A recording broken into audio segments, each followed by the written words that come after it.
Within 100 years of the advent of Islam, the Muslim empire reached as far as Africa, Persia, India, China, and Spain. The civilization of Islam could not have come into being, let alone prosper, with tribal and cultural prejudices in place. And it was the power of the call of the Prophet, peace be upon him, that allowed for a peaceful coexistence in so many parts of the world under the banner of Islam. The historian H.R. Gibb wrote, "No other society has such a record of success, uniting in an equality of status, of opportunity, and of endeavors so many and so various races of mankind. Islam has still the power to reconcile apparently irreconcilable elements of race and tradition." That change, however, didn't come overnight. Rather, it was the culmination of the Prophet, peace be upon him's lifelong effort to abolish tribalism, racism, and classism at every level. Not only did he free slaves, but he honored them and took them to the most noble families of his society, proposing marriage on their behalf. And in less than 2 decades, he succeeded in honoring men and women with authority that had spent their whole lives being disgraced by those who held it before them. This was 1400 years ago in the desert of Arabia. A far different world than the one we live in today, but in many ways more progressive than ours. And let's face it, we have a lot to learn from them. Because even though we've made much progress over the years, racism still rears its ugly head in today's world far too often. And it's our job to ensure that when it does, we stand firmly against it. Abraham Lincoln said, "Those who deny freedom to others deserve it not for themselves." The Civil War was fought in this country only 150 years ago, as slaves scurrying for freedom were even then pushed to the front lines of battle to die. Though behind the political agendas, few people actually care for them. Brave men and women still manage to stand up and challenge the oppression of man. But breaking the mental shackles wasn't easy. As Harriet Tubman said, "I freed 1,000 slaves, but could have freed 1,000 more if only they knew they were slaves." Nelson Mandela said, "There is no easy walk to freedom anywhere. It requires one not only to be driven to better his own conditions, but to be courageous enough to demand that every man and woman be treated with an equal amount of respect and dignity.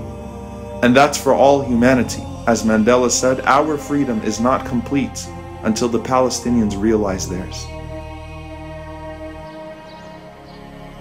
Demanding that freedom doesn't need to come through violence. For in a gentle way you can shake the world, Gandhi said. And this past century has no shortage of anti-racist and anti-colonial movements that did just that. Martin Luther King Jr. said that darkness cannot drive out darkness, only light can do that.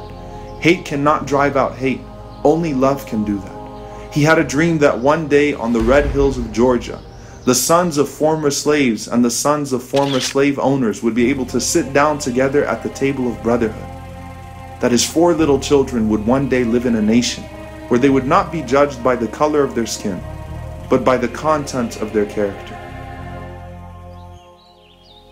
Malcolm, for much of his life, thought that universal brotherhood was impossible, saying, "I believe in the brotherhood of all men, but I don't believe in wasting brotherhood on anyone who doesn't want to practice it with me. Brotherhood is a two-way street," he said.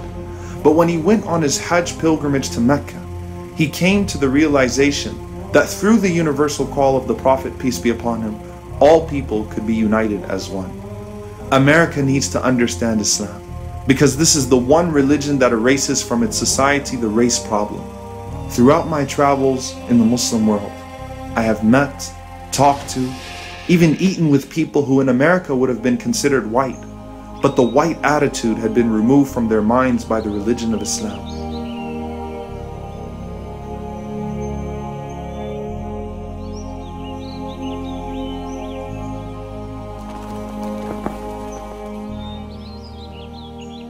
What Malcolm experienced was the power of humility.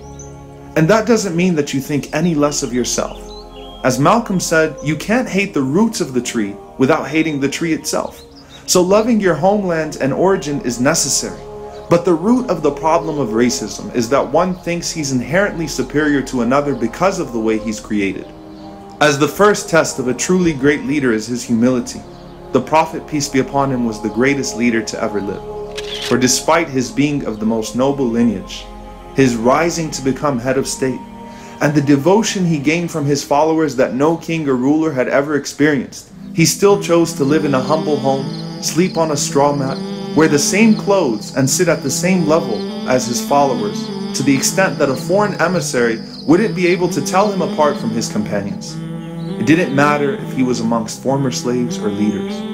His dream was to see a world where none of that mattered. To realize the dream of Rasulullah, we have to question our own prejudices and take concrete steps to end discrimination at every level. It's easy to read, lecture, and speak about racial equality, but far harder to implement in our daily lives. Yesterday, I was sitting with a longtime friend of mine at the park as we were watching his kids play, and somehow it was revealed that his oldest son was actually an orphan from a neighboring country that he had adopted. I told him I had no idea, and that I admired how he'd always treated him just as well as his other son. He responded by saying he was inspired by the Prophet, peace be upon him, who freed Zayd ibn al-Haritha from slavery and treated him so well that when Zayd's father found him after many years, he still wanted to stay with the Prophet, peace be upon him. The lies which well-meaning zeal has heaped round this man Muhammad are disgraceful to ourselves only. How one man single-handedly could weld warring tribes and wandering Bedouins into a most powerful and civilized nation in less than 2 decades. A silent great soul. One of that who cannot but be earnest. He was to kindle the world. The world's maker had ordered so. Sallallahu alayka ya Rasulullah.